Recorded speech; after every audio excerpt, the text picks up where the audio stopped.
keselamatan mereka, faktor hidup yang harus juga dibantu. Sehingga ini kita minta melalui Kementerian Polhukam supaya ini ditangani, khususnya dengan UNHCR. Karena saya dengan Dr. Purnama juga sudah pernah mengunjungi pengungsi yang ada di Lok Semawe.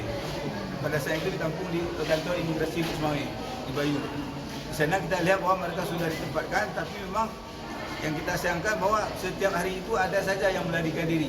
Sehingga sebagaimana yang sudah dilakukan oleh pihak kepolisian dalam hal ini, kalau diduga ada human trafficking, itu juga harus ditelusuri.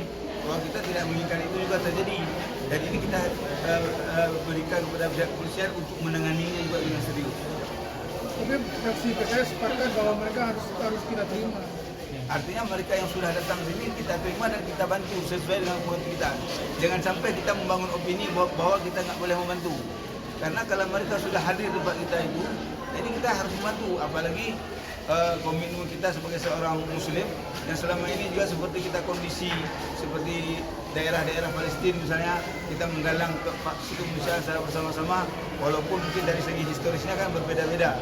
Tapi ini adalah mereka sudah hadir. Makanya kami fraksi PKS tetap mengajak semua elemen masyarakat untuk menumbuhkan kembali rasa membantu. Sampai kapan mereka ini ditempatkan di sini? Artinya sampainya itu kan sesuai dengan kepastian dari pemerintah, pemerintah pusat khususnya. Jadi itu kita tetap minta kepada pemerintah pusat melalui fraksi PKS yang ada di DPP supaya ini ditangani secara serius, sehingga ketika itu sudah selesai mungkin kita tetap hal-hal yang lain. Karena maksud saya begini, kemanusiaan itu tidak bisa kita tahan. Sama seperti kita ada tetangga yang musibah, ada saudara kita misalnya, dan itu harus kita bantu. Satgas gimana Pak? Satgas sekarang? Gimana? Satgasnya gimana sekarang? Yang dibentuk itu gimana sekarang? Satgas. Yang dibentuk di Komisi 1 dengan pemerintah Aceh. Kalau dengan pemerintah Aceh itu sudah berlangsung tahun 2020-an, ketika awal-awal. Masih berjalan nggak Pak sekarang? Untuk sekarang kita minta ini, bahwa kemarin ketika pembahasan dulu itu, kita minta bahwa UNHCR menjadi garda terdepan dalam proses penanganan ini dengan pemerintah pusat. Jadi mereka yang lebih diutamakan untuk bergerak ini. Tapi terakhir yang dengan pemerintah pusat ini gimana Pak? Kalau DPR sendiri yang terakhir kan kita membahas ini ketika sebelum puncak mereka datang di parlemen dari dulu. Sekarang gimana? Kalau untuk sekarang saya pikir dari pimpinan DPR juga sudah melakukan koordinasi. Misalnya kita menyurati pihak daripada kementerian untuk menangani hal ini. Ketika pertemuan dengan kami itu dari Kementerian Polhukam, mereka hadir via Zoom meeting. Apa yang disampaikan? Artinya mereka sudah mengatakan bahwa ini memang kewajiban pusat untuk menyelesaikan ini. Cuma bagaimana hal yang dilakukan oleh pusat, kita menunggu saja dan tetap memberikan dorongan-dorongan supaya cepat diselesaikan. Kepastian waktunya dan Kalau kepastiannya juga prediksi. Karena sekarang sebagaimana kita lihat di media, ketika yang datang dari Aceh kesannya sudah tidak ini lagi, mereka kan sudah bersumur juga. Karena persoalan ini sebenarnya bukan persoalan Aceh saja, persoalan hampir di semenanjung Selat Malaka ini, baik di Sumur, kemudian di Batam. Karena mereka seperti yang di Lok Semawe itu ada yang dipindahkan ke tempat yang lain juga. Dan ini kita serahkan kepada pusat. Pak, setelah kita berkunjung ke sini, dan mungkin ada nggak PKS apa gitu yang mau dibawa ke DPRA, yang mau dibahas ke depan untuk para Rohingya yang ada di Aceh Ya, setelah artinya pulang dari sini? kita begini, ingin menyampaikan kondisi real yang ada di sini, bagaimana kondisi mereka secara langsung. Karena sebagaimana saya sampaikan tadi, kami berkunjung ini juga dulu di Lok Semawe sudah hadir, sudah menyampaikan. Dan salah satu hal yang menjadi catatan saya ketika di Lok Semawe dulu, mereka ketika ramai sekali menggunakan handphone misalnya, mudah sekali akses itu membuat mereka mudah melakukan pelarian. Makanya saya mengusulkan pada saat itu di Lok Semawe itu supaya dibatasi juga, sehingga mungkin ada pertemuan-pertemuan yang dilakukan via online sesama orang-orang yang mungkin ingin memanfaatkan, sehingga banyak yang timbul yang lari-lari misalnya. Ini yang juga harus ditangani dengan baik. Jadi maksudnya ketika mereka ditampung, bukan hanya sekedar ditampung kasih tempat penampungan, tapi juga harus dibina, disampaikan, dijaga dengan baik gitu. Untuk tempat mungkin Pak, tempat mungkin ada nggak? Ya, saya tambahkan sedikit ya.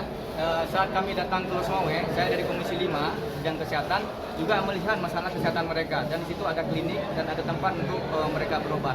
Tapi pada hari ini kami langsung melihat bahwa tempatnya sangat tidak layak, saya lihat ya, dengan debu dan perihal kesehatan buat mereka juga mendapat perhatian dari kita.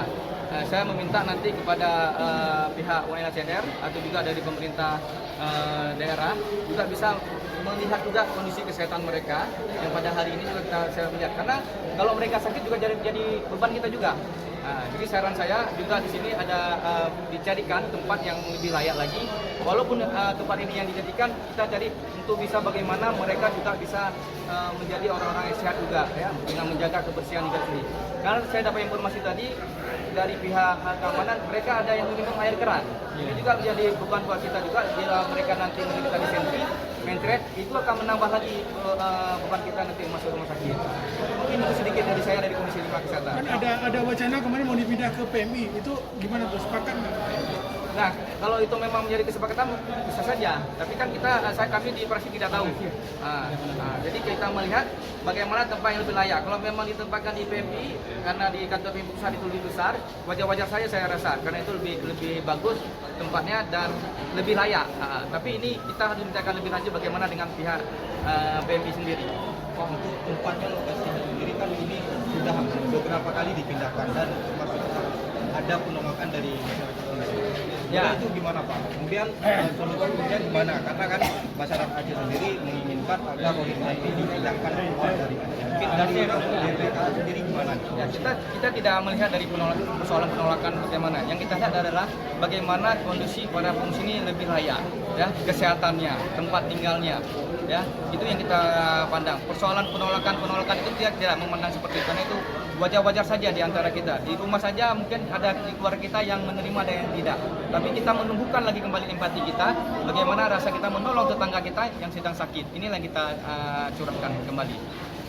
Ya, itu ada Pak Nasir Jamil yang dari Komisi.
Belajar di sekolah ada bahasa Arabnya seperti ming kita cuma Arab Inggris dan Al-Quran. Tadi udah kita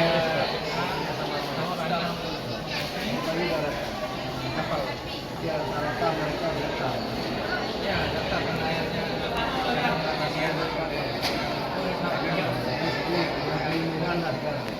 Waktu.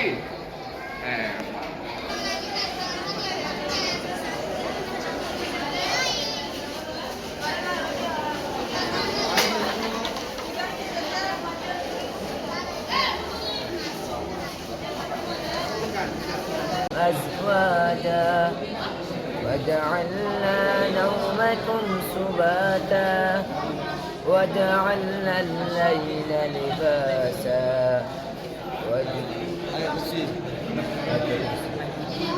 أعوذ بالله من الشيطان الرجيم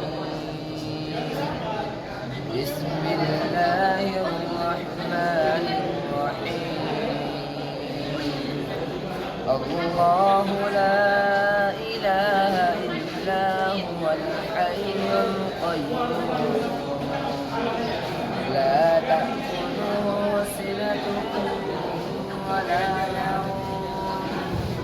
له ما في السماوات وما في الأرض من ذا الذي يشفع عنده إلا بإذنه يعلم ما بين أيديهم وما خلفهم ولا يحيطون بشيء من علمه إلا بما شاء وسع كرسيه السماوات والأرض ولا يؤوده حفظهما وهو العلي العظيم. صدق. Walaupun kondisinya berbeda. Karena apa? Inna Allah fil auni abdi maka al-abdu fi auni akhihi. Bahwasanya Allah bersama seorang hamba selama hamba itu membantu saudaranya. Itu menjadi pegangan kita dan inilah saudara-saudara kita di yang muslim. Oh, masalah keislaman mereka itu bukan penilaian kita, itu penilaian yang di atas. Mau kita bilang oh mereka Islamnya mungkin tidak sama dengan kita, itu bukan urusan kita, itu urusan yang di atas. Karena orang kafir pun ketika terjadi perang dalam Islam, yang kafir pun anak-anak dan perempuan itu tidak boleh diberikan diperangi. Mereka harus dilindungi. Apalagi ini yang kita tahu adalah orang Islam. Yang saya sedih itulah tadi, bagaimana opini masyarakat kita selama ini berubah karena ada opini-opini yang seolah-olah mereka itu tidak perlu kita bantu, harus kita usir dan lain-lain sebagainya. Ini yang saya sedihkan. Ini yang harus kita ubah kembali. Terima kasih Ustaz.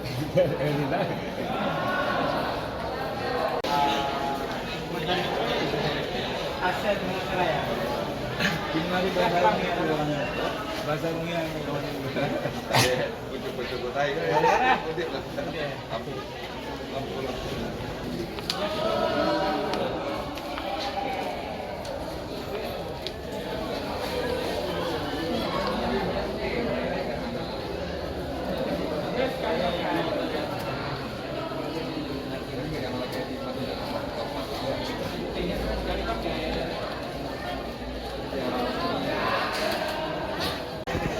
Juga yang juga.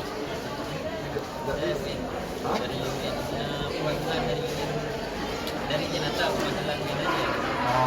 Ini pengamanan tadi Pak, ada yang bisa bekerja sama pengamanan ya. Dari lama apa nih? Jadi apa nih mereka selama di sini hanya dikasih makan gitu aja. Aktivitas ada. Aktivitasnya nggak ada. Ada beberapa yang Misalnya diajar senam ya kan, nggak ada. Ada pelatihannya misalnya Ya, gerak fisik kan. senam aja lah biar sehat mereka ya kan. Kena matahari. Tapi sendiri mereka, tapi yang Nggak ada. Kalian belum tahu kapan mereka ini berpindah tempat. Nggak tahu kalian.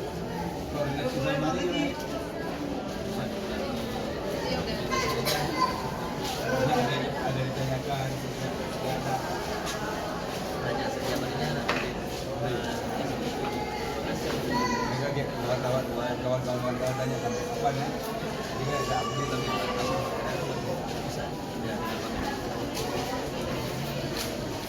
Di perspektif hukum lah. Abang kan orang yang tahu hukum nih. Yap. Apa yang harus kita lakukan dengan mereka ini dari perspektif hukum aja? Ya sebenarnya kan pengungsi ini yang urus itu kan negara. Negara itu kan punya pemerintahan. Pemerintahan itu kan dari pusat sampai ke daerah. Lalu negara juga punya satu lembaga yang mengurus ini ya. Badan Dunia juga punya lembaga yang mengurus para pengungsi. Nah karena itu kita mendesak agar UNHCR, IOM itu bisa lebih strategis langkah-langkahnya. Ya misalnya berkomunikasi dan berkoordinasi dengan ASEAN, ya, dengan Myanmar, dengan pemerintah Indonesia, ya, dengan pemerintah yang ada di Aceh, gitu kan, agar kemudian tidak berlarut-larut, ya kan, tidak berlarut-larut, sehingga masyarakat Aceh pun bisa lebih fokus dengan apa yang harus mereka kerjakan, begitu. Jadi kalaupun ada ormas atau partai politik, ya, baik kelompok, perorangan yang datang kemari itu semata-mata dorongan kemanusiaan gitu. Karena kita punya sila kedua, ya, kemanusiaan yang adil dan beradab dalam Pancasila itu. Jadi dorongannya dorongan kemanusiaan, dan apa yang dilakukan oleh ormas, kemudian organisasi partai politik, baik kelompok, perorangan, ya, atau lembaga-lembaga swadaya lainnya itu kan sporadis. Nah, kita berharap UNHCR, IOM bersama lembaga-lembaga ASEAN, ya, atau pemerintah Indonesia itu bisa sistematis dan komprehensif sehingga kasus ini atau persoalan ini bisa dituntaskan. Jadi jangan sampai hanya mengurus di hilir tapi hulunya nggak pernah diselesaikan. Soal Jadi, penolakan gimana? ya sebenarnya kan kalau yang saya baca yang saya baca pribadi, penolakan ini karena kecewa saja terhadap sikap pemerintah yang tidak pernah jelas, ya, tidak pernah jujur, ya, untuk mengatakan apa adanya. Sebab masyarakat kan bertanya-tanya gitu terkait dengan gelombang manusia perahu itu yang datang terus ke Aceh. Gitu. Jadi penolakan itu sebenarnya protes, kritik terhadap pemerintah, ya, yang dianggap tidak jujur, tidak terbuka, tidak tegas. Bagaimana kemudian mereka bersama lembaga dunia mengurus para pengungsi ini, gitu, ya, para pengungsi yang mereka melarikan diri dari camp pengungsian ke sana. Jadi penolakan itu sekali lagi dalam pandangan pribadi saya seperti itu, bukan mereka tidak sayang dengan etnis Rohingya ini, saudara-saudara kita, bukan, tapi mereka ingin menunjukkan bahwa negara serius dong, gitu loh, ngurus ini, ya. Soal TPPU gimana? Ya itu di sisi lain, ya, memang tentu saja ada orang yang punya niat, ya, untuk istilahnya memanfaatkan situasi ini, gitu. Nah itu biar hukum yang selesaikan. Kalau memang dia terbukti, ya dia dihukum. Ya, kalau dia tidak terbukti, itu dibebaskan. Jadi biarlah hukum yang bekerja untuk menyelesaikan dugaan tindak pidana perdagangan orang. Ya, baik itu people smuggling, ya, penyelundupan manusia, kemudian perdagangan orang, itu biar diurus oleh ranah hukum. Ada perbedaan pendapat soal pengungsi atau imigran ini gimana? Iya, sebenarnya kan pengungsi itu mereka dapat semacam istilah pengungsi itu kan didapat dari UNHCR itu, ya. Jadi kalau mereka sudah mendapat atribut sebagai pengungsi, maka hak-hak pengungsi itu ya harus didapat oleh mereka. Jadi UNHCR itu memfasilitasi hak-hak mereka, gitu.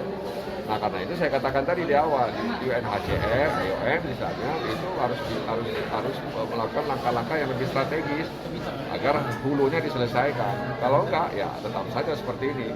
Jangan-jangan nanti bulan depan lagi kita akan tetap akan kedatangan mereka ke Aceh, gitu. Nah, karena itu harus segera dituntaskan. Artinya diplomasi udah harus tingkat level yang lebih tinggi nih, Pak. Seharusnya begitu kan, dan kita juga heran kenapa berbagai upaya yang dilakukan sepertinya mentok gitu, ya.